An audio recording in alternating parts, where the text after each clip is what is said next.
Mmemme Ịlọ Chi. N'oge gboo, mgbe nsọpụrụ dị, mgbe a na-akwanye ùgwù, mgbe inye ekele bụ ndụ ndị Igbo.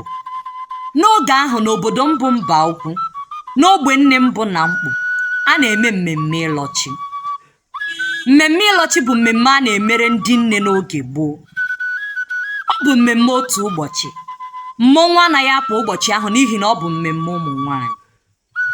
Tupu ụbọchị mmemme ahụ, onye nne ọbụla na-akpọ ụmụ ya ndị lụworo di na ndị bi na mba ọzọ oku.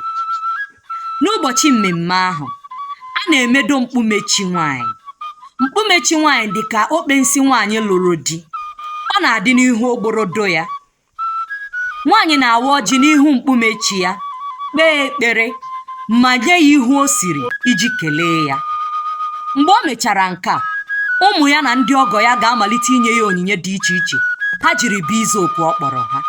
Ọ bụrụ onye ụmụ ya na-alụbeghị di, ha na-eweta ihe ka ope na mpe nye nne ha ka o were gọzie ha. Onyinye ndị a niile enweghị nke a na-enye ya n'aka. Ọ bụ n'ihu mkpume chi ya ka a na-edobecha onyinye ndị ahụ. A na-esi ọtụtụ nri dị iche iche n'ụbọchị ahụ. Onye bịa, etinyere ya nri. Ọ bụ ụbọchị ọṅụ. Emechaa n'oge mgbede, nwaanyị ekelee chi ya ma rịọ ya ka nke afọ ọzọ ma karịa nke a. Ọ ga-agwazi ụmụ ya ka ha bubaa onyinye ndị ahụ n'ụlọ.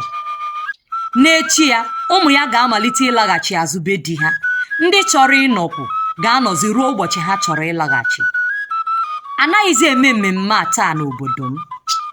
Ejirila ụka nne were nọchie anya ya. N'oge gboo, unu a na-eme mmemme dị otu a? Ọ bụrụ ee, kedu ihe unu na-akpọ ya? Unu aka na-eme ya taa? Daalụ maka ige m ntị. Aka m bụkwa Adaora Onyekelu, olu ogene Ada Mbaukwu. Ka emesịa.